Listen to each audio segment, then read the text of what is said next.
¿Cómo andan? Acá estamos en el episodio 3 de evaluación de la condición física. En este caso se llama VO2 máximo, aunque como también pueden ver dice parte 1 y si hay parte 1 es que hay parte 2. Y del VO2 máximo en particular vamos a hablar en la parte 2. En la parte 1 vamos a hacer un breve repaso de fisiología para entender por qué queremos medir el VO2 máximo. Y aparte vamos a hablar del coprotagonista de esta historia, de este episodio 3, que es la frecuencia cardíaca. Y entre los dos, VO2 máximo y frecuencia cardíaca, vamos a ver por qué nos interesa medirlos, qué es lo que nos indica y qué tienen que ver con este primer ítem que ustedes pueden ver ahí, que es actividad física aeróbica. A veces el término aeróbico está como un poco controversial en el área de la actividad física. Algunas personas lo usan de una manera, otras de otra, y lo importante de esta primera parte de la clase va a ser ponernos de acuerdo en qué queremos decir cuando decimos aeróbico, a qué nos estamos refiriendo y por qué esta relación entre VO2 máximo, frecuencia cardíaca y la actividad física aeróbica y no otra. Entonces, para esto vamos a hacer lo que yo diría es un vuelo rasante y veloz por la fisiología de la actividad física, que ustedes, quienes ya hayan hecho fisiología, lo van a haber visto, y quienes no, voy a tratar de que en muy poquito, para no robar demasiado de esta clase, puedan ponerse en tema y puedan entender de lo que estamos hablando y por qué nos interesa medir el VO2 máximo y la frecuencia cardíaca. Entonces, de fisiología, de toda la fisiología que podemos ver, nos vamos a referir en principio a lo que acá llamo la ruta del oxígeno. O qué hace el oxígeno cuando entra al cuerpo o para qué usamos el oxígeno. Entonces, repasemos un poco. Ustedes podrán acordarse, y si no se acuerdan, acá se los dejo, que en el área de la actividad física nos preocupamos por, en principio, tres sistemas de obtención de energía. Tres sistemas que van a utilizar las células, en este caso los músculos, para obtener energía y poder hacer las acciones que necesitamos que hagan, la contracción. Estos tres sistemas de obtención de energía son el ATP-PC, la glucólisis y la cadena respiratoria o la respiración aeróbica o ciclo de Krebs más cadena de transporte de electrones, como quieran llamarlo. ¿Cuál es la diferencia entre estos tres sistemas? Bien, los dos primeros, el ATP-PC y la glucólisis, son sistemas de mucha potencia, es decir, que pueden entregar una buena cantidad de energía o una cantidad de energía, pero en muy breve periodo de tiempo. Por eso es que ante acciones de una necesidad muy veloz de energía, es que se utiliza la producida por esos dos sistemas, porque muy rápido nos dan algo de energía. Mucho, poco, y en relación al que vamos a ver después es poco, pero muchas veces es lo suficiente, es lo que necesitamos para el momento.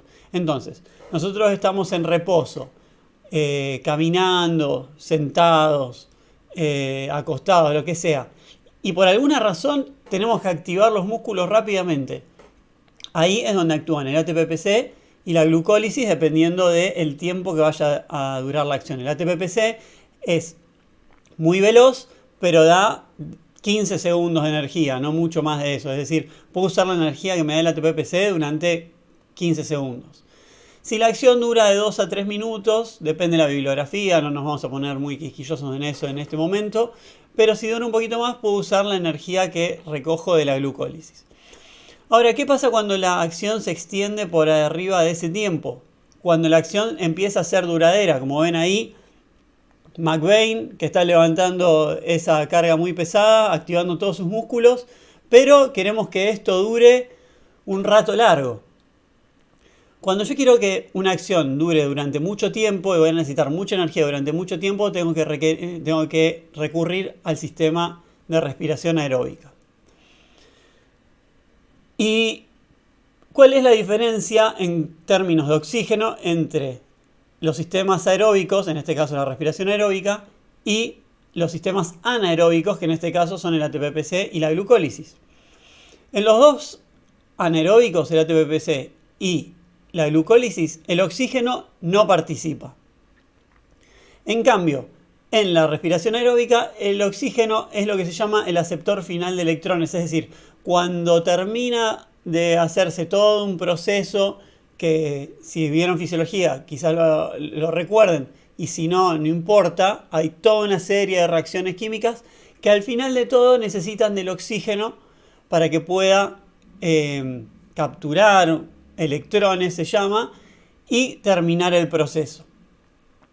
Si este oxígeno no está, esta parte no se puede hacer, por lo tanto el anterior tampoco, y nos quedamos solo con la posibilidad de obtener energía a partir de los sistemas que generan energía sin la participación de oxígeno. Entonces, lo que vamos a decir es que la actividad física aeróbica, en este caso nos vamos a referir a la cual usa energía, en la cual los músculos utilizan energía que es producida a partir de las vías metabólicas en las cuales participa el oxígeno. Después, si son de baja intensidad, alta intensidad, el tiempo que transcurran, esas cosas irán siendo discusiones de si es tiene mayor carácter aeróbico o anaeróbico, porque también, como pueden recordar, y si no hay posibilidad de recordarlo, también quiero que quede bien claro, es que ningún sistema de estos que hablamos funciona solo. Todos están funcionando todo el tiempo, lo único que en determinados momentos tienen más protagonismo uno u otros, ¿sí? Entonces, el sistema aeróbico no es que no funciona y a partir de los 3 minutos empieza a funcionar. Siempre está aportando algo de energía. Pero la energía que yo tomo en los primeros momentos de una acción muy súbita o como de mucha necesidad de energía, la tomo de lo que me van a dar en ese momento, al principio, durante un periodo cortito de tiempo, el ATP-PC y la glucólisis. Por eso es que cuando uno inicia una acción deportiva, por ejemplo, puede tener mucha intensidad y después esa intensidad baja y se va nivelando, porque va empezando a recurrir a este sistema aeróbico, a esta respiración aeróbica, que le da la posibilidad de mantener una frecuencia, o más que una frecuencia, una intensidad durante mucho tiempo, puede mantener esa intensidad, pero que seguramente sea una intensidad menor a la que pudo en los primeros 2 o 3 minutos. Entonces, muchas veces van a ver que una acción arranca con mucha intensidad y después baja y se estabiliza, y eso tiene que ver con que inicialmente se utilizaron estos sistemas anaeróbicos de mucha potencia o de mayor potencia que me pueden dar más energía, y después se utiliza el sistema aeróbico que es de menor potencia pero que me da más cantidad de energía, entonces yo la puedo sostener durante mucho tiempo. Entonces, si yo digo que para generar energía durante mucho tiempo necesito oxígeno, entonces es claro que el oxígeno es un insumo muy necesario para poder hacer estas acciones muy duraderas. Yo voy a tener que consumir oxígeno y estar consumiendo oxígeno mientras todo el tiempo, porque yo acá me estoy centrando en los músculos y en la actividad muscular por nuestra carrera, por nuestra área, que es la actividad física, pero esto vale para todas las células del cuerpo, con lo cual esto sirve para mantener vivo al cuerpo. Por eso es que nosotros necesitamos la ingesta de oxígeno constante, porque este oxígeno va a llegar a todas las células y va a permitir que todas las células generen energía a partir del sistema aeróbico. Ahí sí, es casi todo aeróbico. Entonces va a ir llegando a todas las células del cuerpo y permite que se mantengan en funcionamiento. ¿Y cómo es que llega a todas esas células? Bien, hagamos un poquito esta ruta del oxígeno, recorrámosla, la tienen ahí en imagen. Nosotros lo que tomamos es aire, ¿sí? Nosotros estamos rodeados permanentemente por aire. Ese aire no es todo oxígeno, de hecho una proporción solo del 22%, 21-22% es oxígeno, el resto es nitrógeno y un montón de otros gases.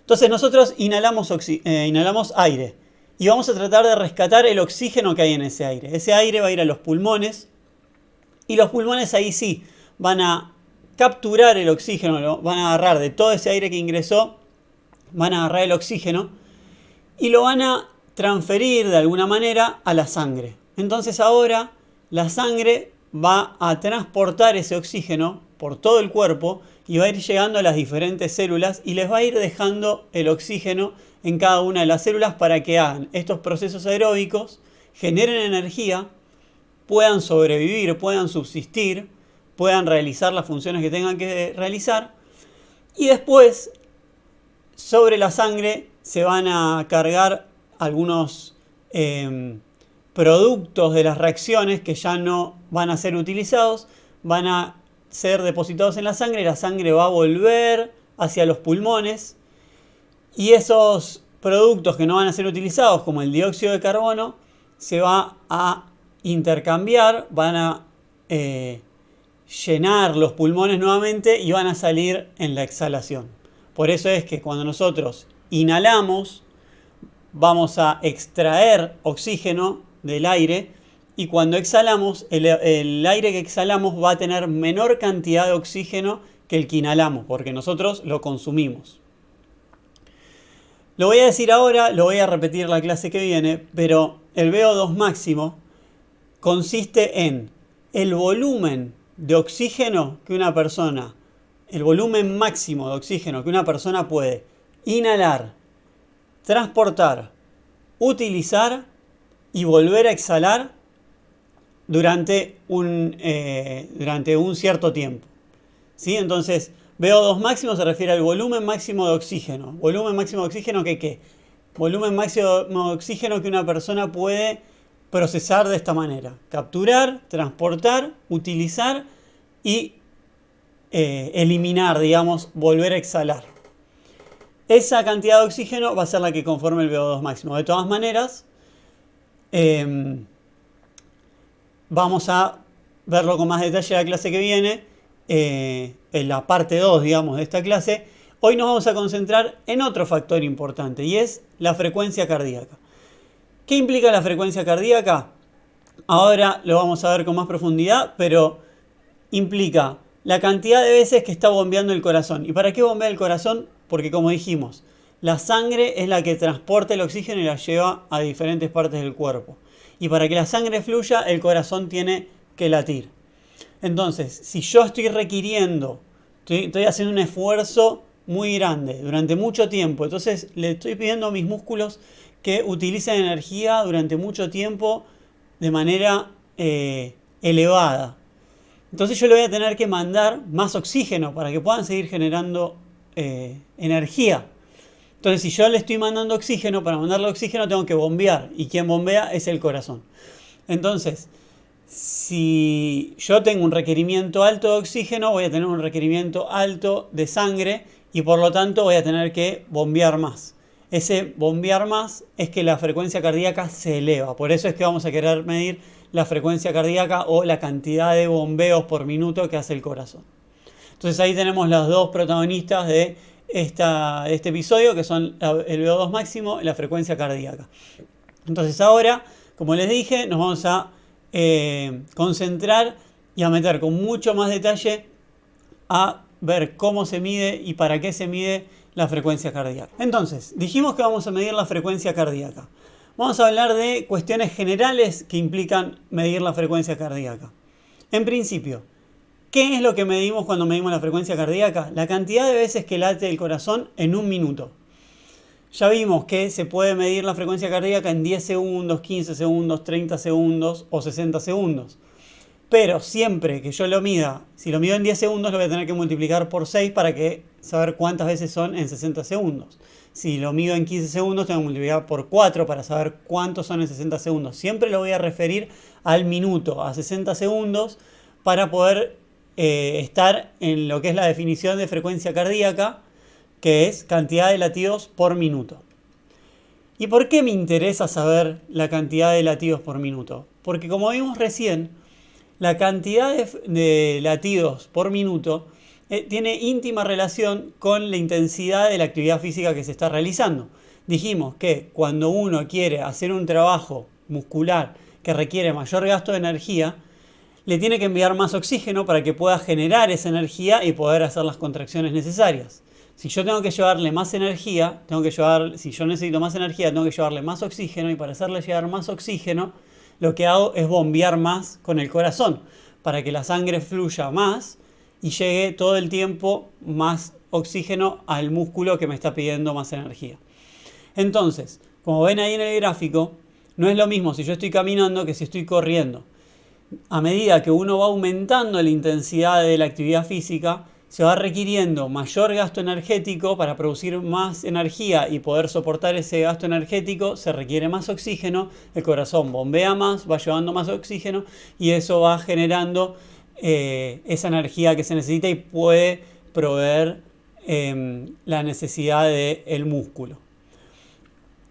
Esto siempre y cuando estemos hablando de actividad física aeróbica, es decir, ese pasaje que ustedes ven ahí de caminar a correr tiene que ser a una tasa de cambio de velocidad, quiere decir que el cambio de velocidad sea lo suficientemente paulatino como para que no se empiecen a tener mucha predominancia los sistemas glucolíticos, o los sistemas, anaeróbicos, el glucolítico y el ATP-PC.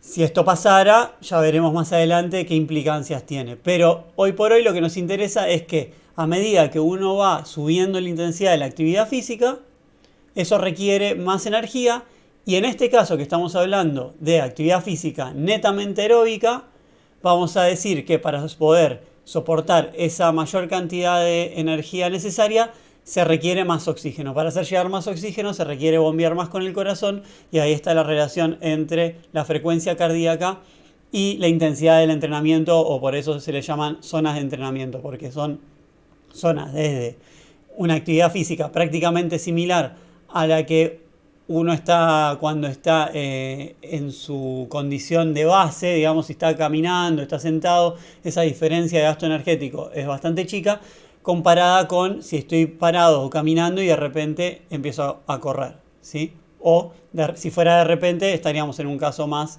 anaeróbico. Ahora, si yo empiezo a correr de a poco, podría llegar sin una predominancia tan grande del glucolítico y del ATP-PC, siempre van a participar, pero podría llegar de una manera en donde el aeróbico siga teniendo siempre un papel predominante. Y como hablamos en el episodio 1, para hacer una medición siempre hay un método que es el más confiable. Y ese método más confiable le llamamos gold standard. ¿Cuál es el gold standard de la frecuencia cardíaca? ¿Cuál es el método en el que más podemos confiar para medir este parámetro? Que es cuántas veces por minuto late el corazón. Bien, ya muchos lo conocerán porque quizás lo hayan hecho en algún examen médico, es el electrocardiograma. El electrocardiograma consiste en colocar a nivel de la piel algunos electrodos, siempre en la zona del pecho, porque van a estar sensando la actividad eléctrica del corazón.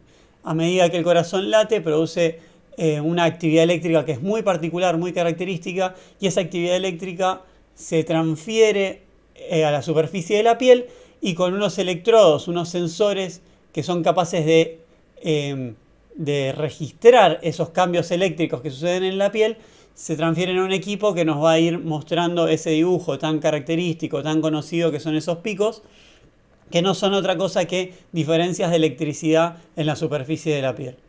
Así que este es el método más confiable para poder determinar la frecuencia cardíaca, por eso es que los cardiólogos y los médicos que necesitan un dato muy confiable para un tratamiento médico utilizan este método para poder medirlo.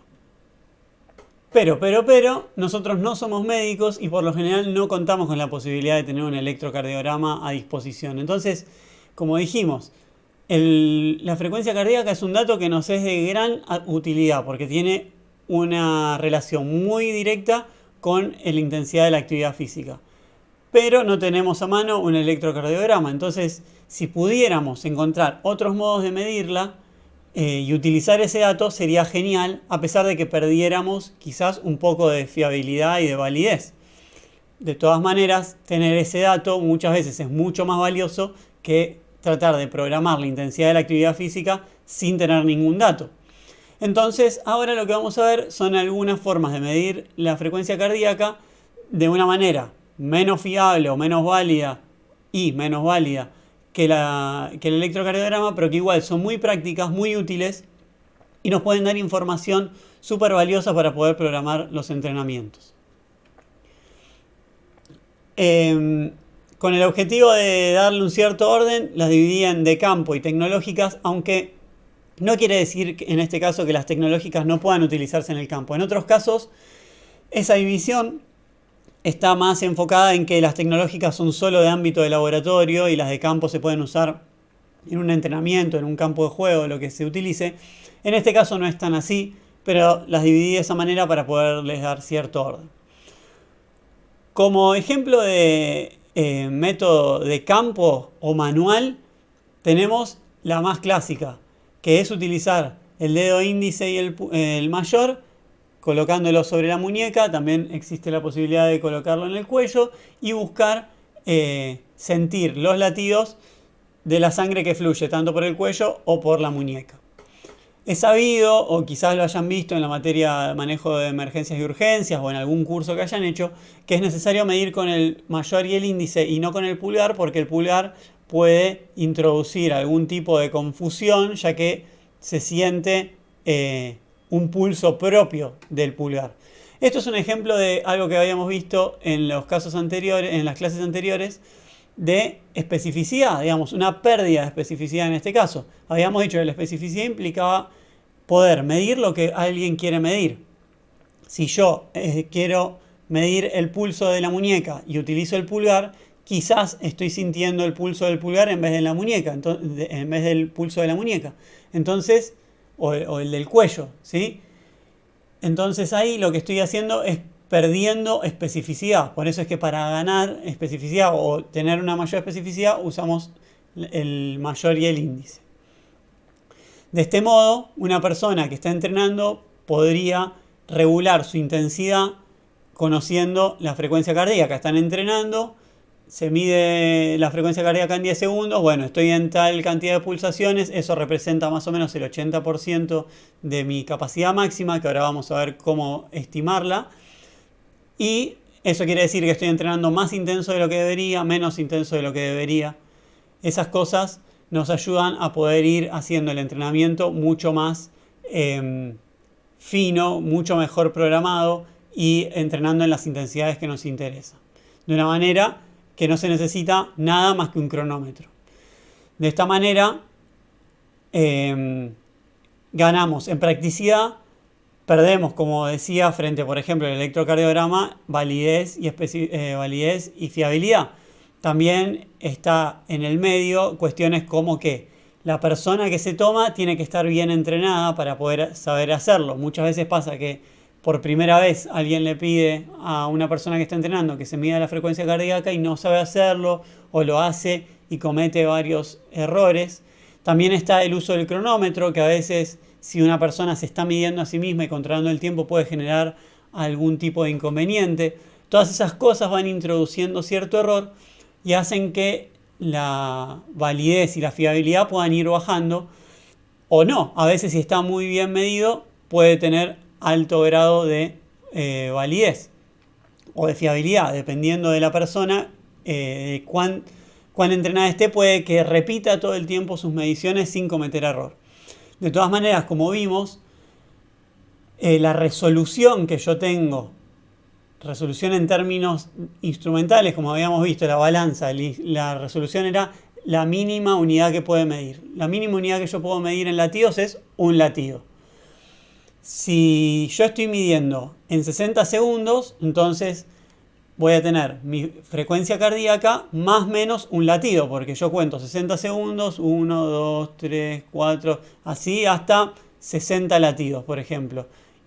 Ahora, yo no sé si justo cuando cortó estaba por venir el 61, entonces ahí podría ser que en vez de 60 fuera más bien 61, o justo había pasado el anterior, entonces podría ser más menos 1. Entonces, ¿cuánto es la frecuencia cardíaca? Y 60 latidos más menos 1.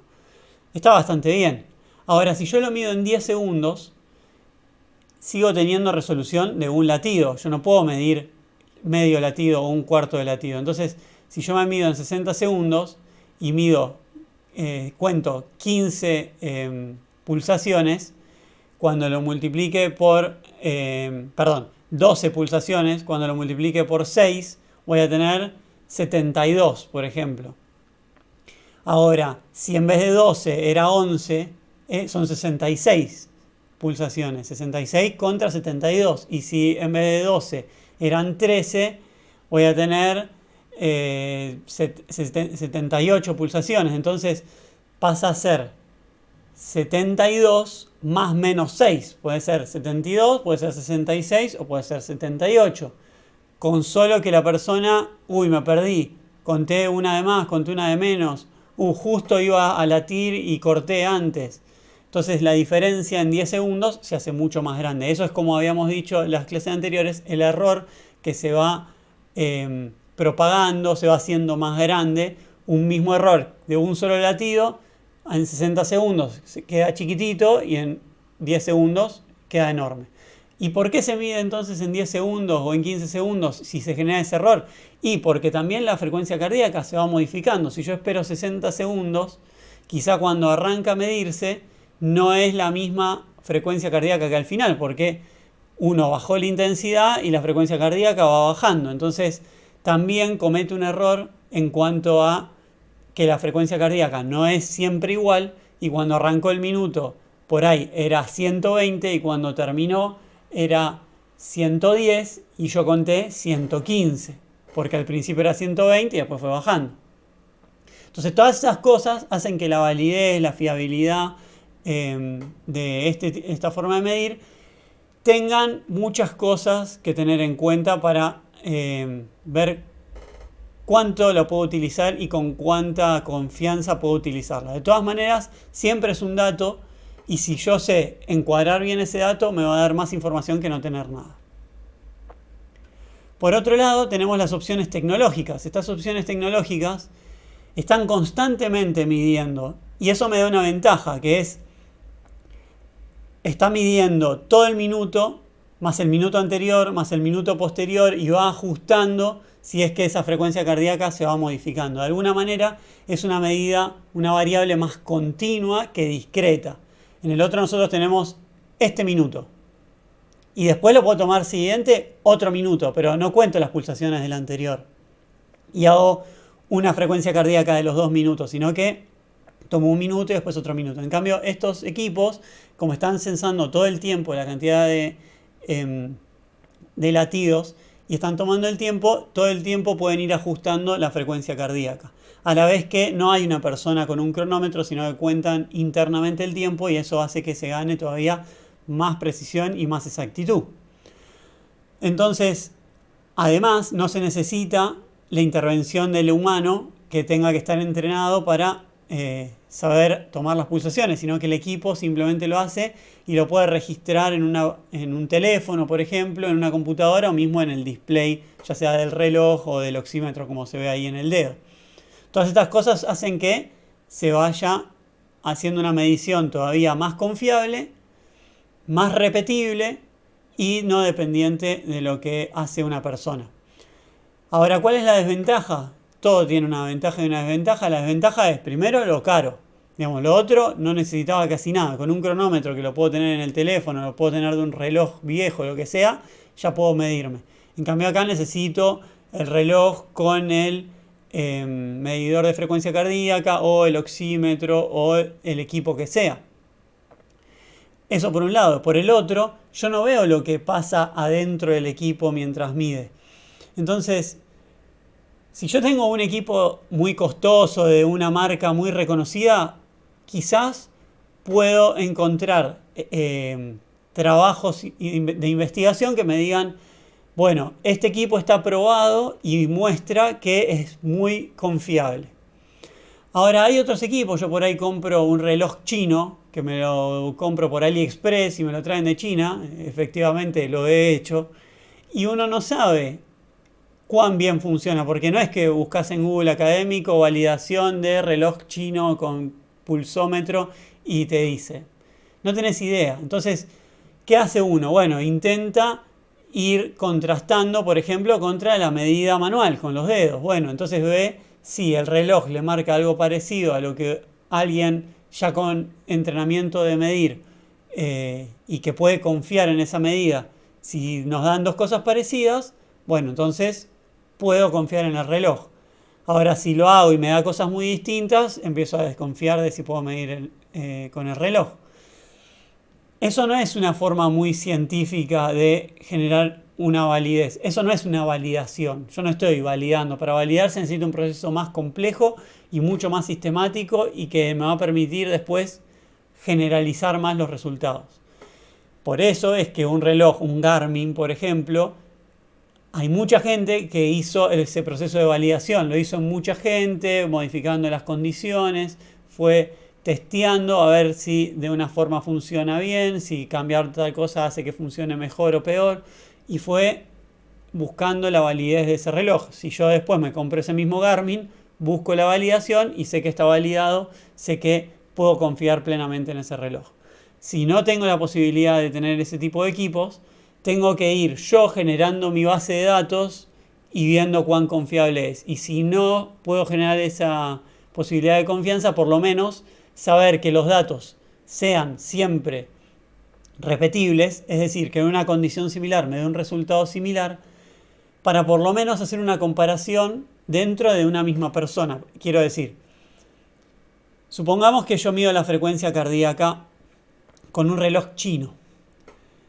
Y viene alguien y me dice, no, yo lo medí por el gold standard, por electrocardiograma, y tu reloj chino marca 10 pulsaciones por minuto más de lo que debería marcar.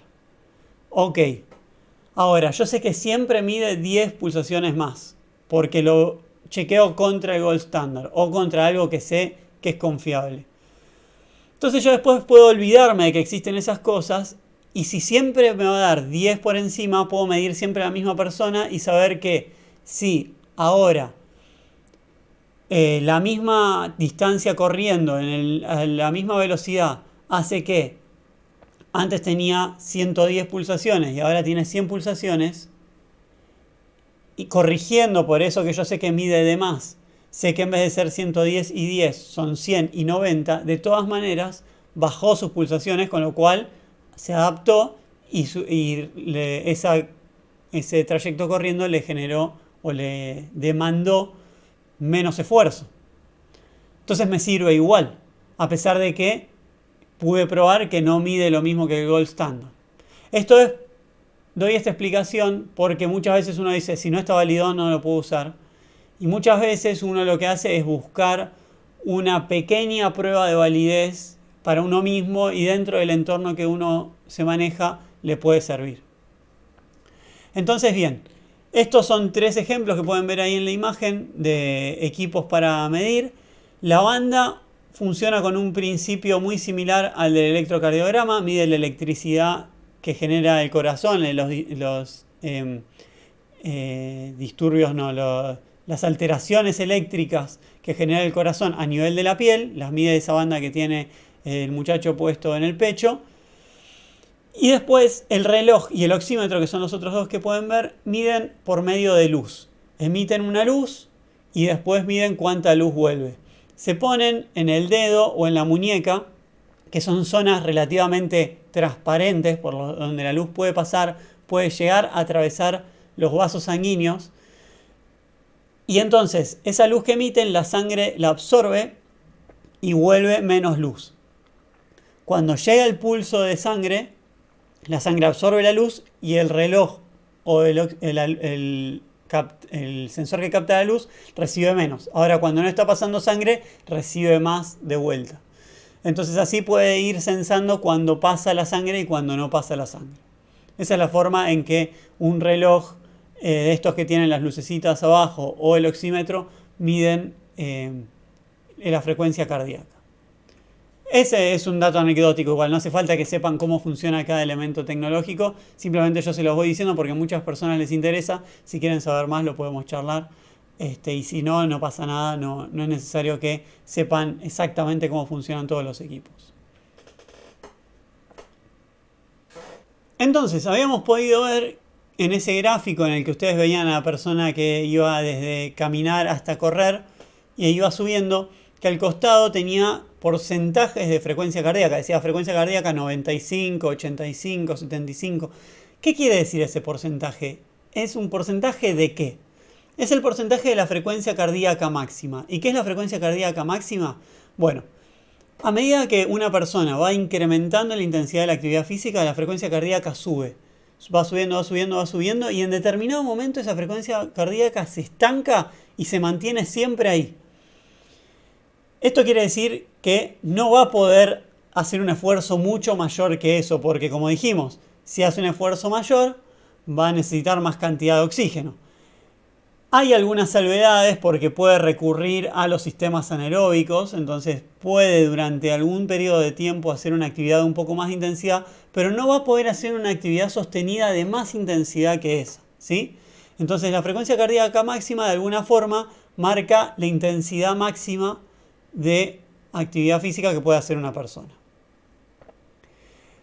¿Cuál es el gold standard para medir la frecuencia cardíaca máxima? Es decir, yo quiero saber hasta qué cantidad de pulsaciones puede llegar una persona y por lo tanto cuál va a ser su máxima capacidad de intensidad de actividad física. Para eso le hago una ergometría.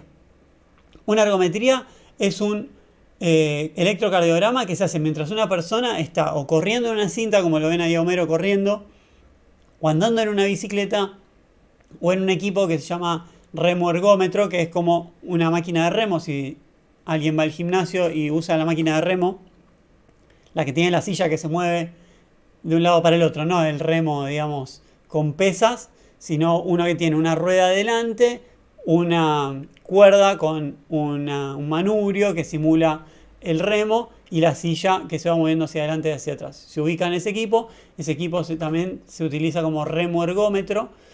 Y lo que se hace es, se le ponen los electrodos a una persona y se le hace hacer actividad física cada vez más intensa. Y se va censando la frecuencia cardíaca, que como dijimos, el gold standard para medir frecuencia cardíaca era el electrocardiograma, lo cual hace que sea muy lógico que la frecuencia cardíaca durante el esfuerzo se mida con un electrocardiograma para que sea también el gold standard del electrocardiograma de esfuerzo, como también se llama la ergometría.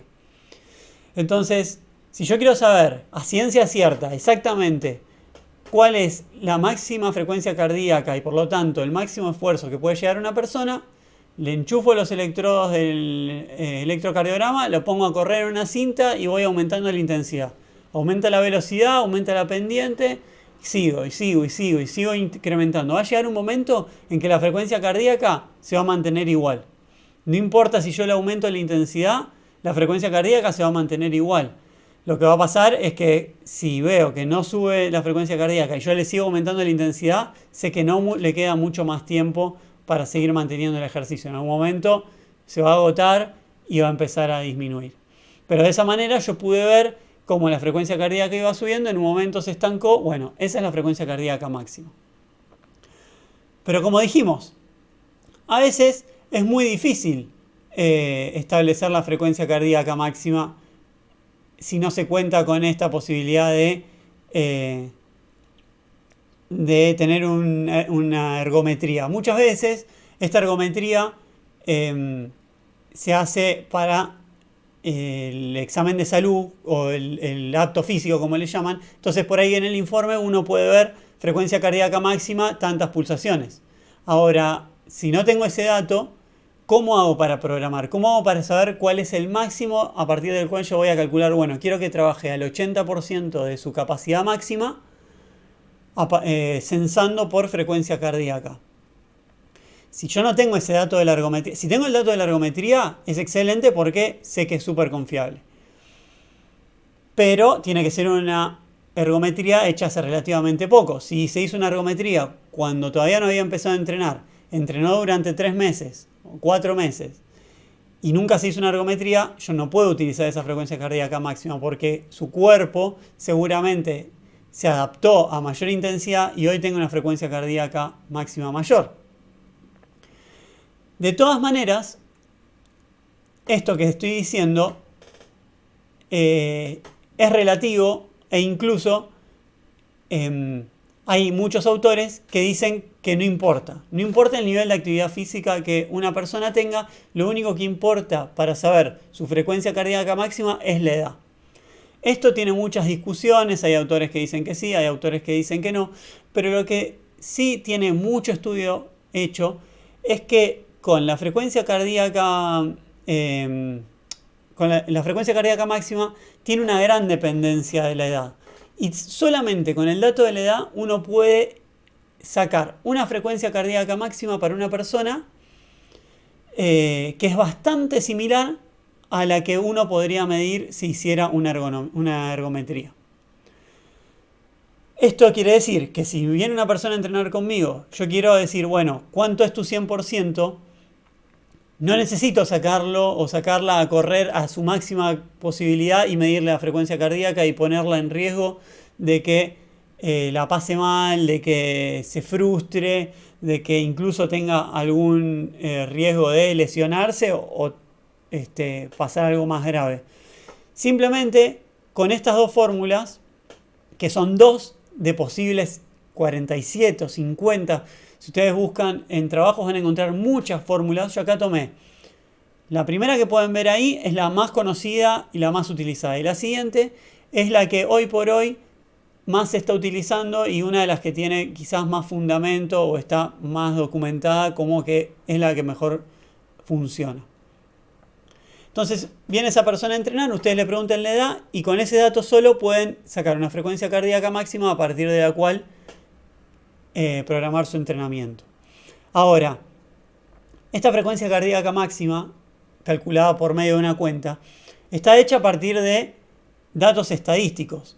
Se agarraron muchísimas personas, se les hizo un ensayo de frecuencia cardíaca máxima por ergometría y se fue haciendo un gráfico con la frecuencia cardíaca máxima calculada según la edad.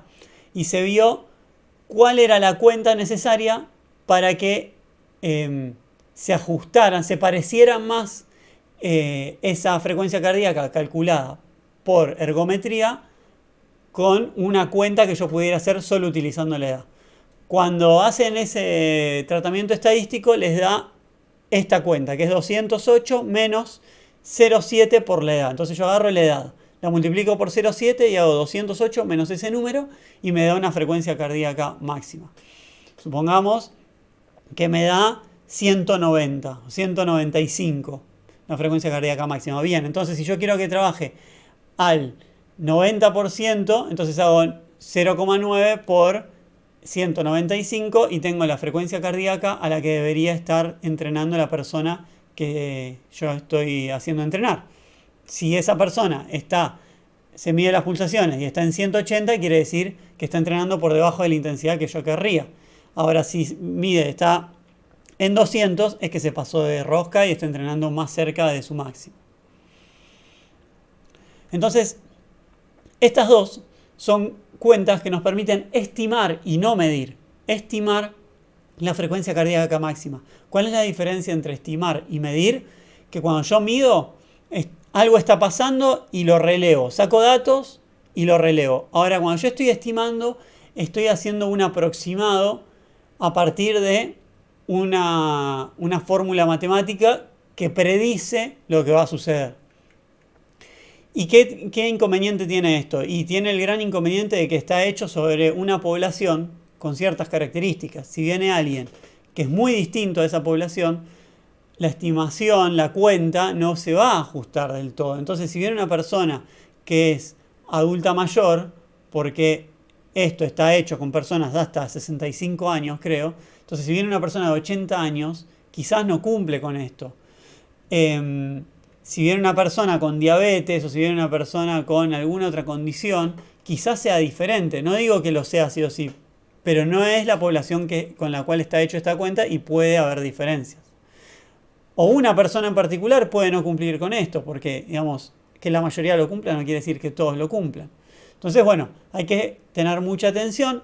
Es algo que nos permite muy rápidamente poder sacar un parámetro que nos permita establecer un nivel de entrenamiento.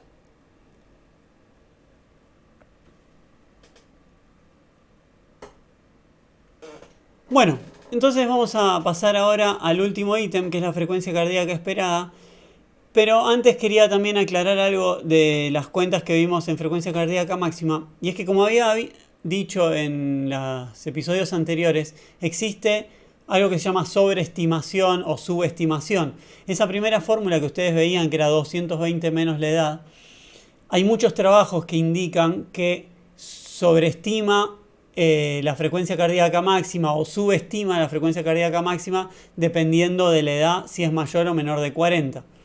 Con lo cual eso sería un problema bastante grande, porque si yo me alejo y voy a poblaciones adolescentes o voy a poblaciones cercanas a los 65 o 70 años, voy a tener una sobreestimación o una subestimación muy grande. Eso quiere decir que quizá yo pienso que la frecuencia cardíaca máxima es 190 y en realidad era 180.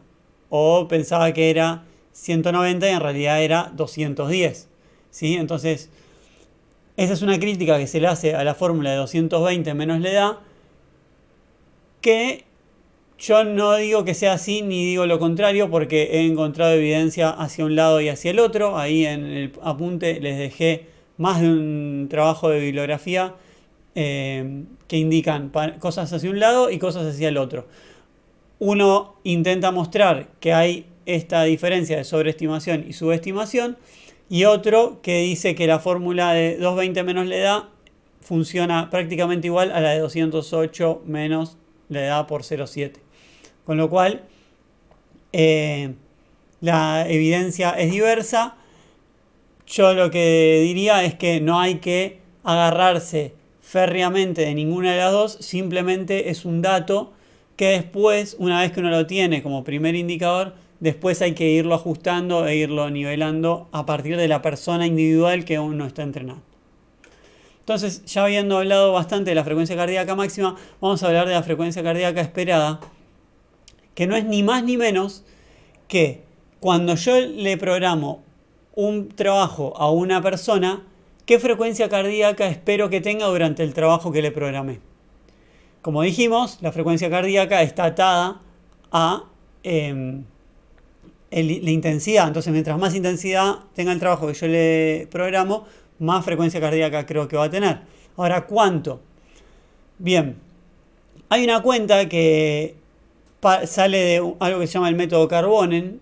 Es un planteo, también como dijimos antes, son cuentas que nunca pueden ser más válidas que la realidad. Quiero decir, si yo hago esto y después repetidas veces veo que no me está condiciendo con lo que veo, tendría que ver qué es lo que está pasando en el medio, pero es posible que no siempre la condición que yo tengo en la vida real ajuste a esta cuenta. Es simplemente un indicador, algo relativamente aproximado como para que yo tenga una noción.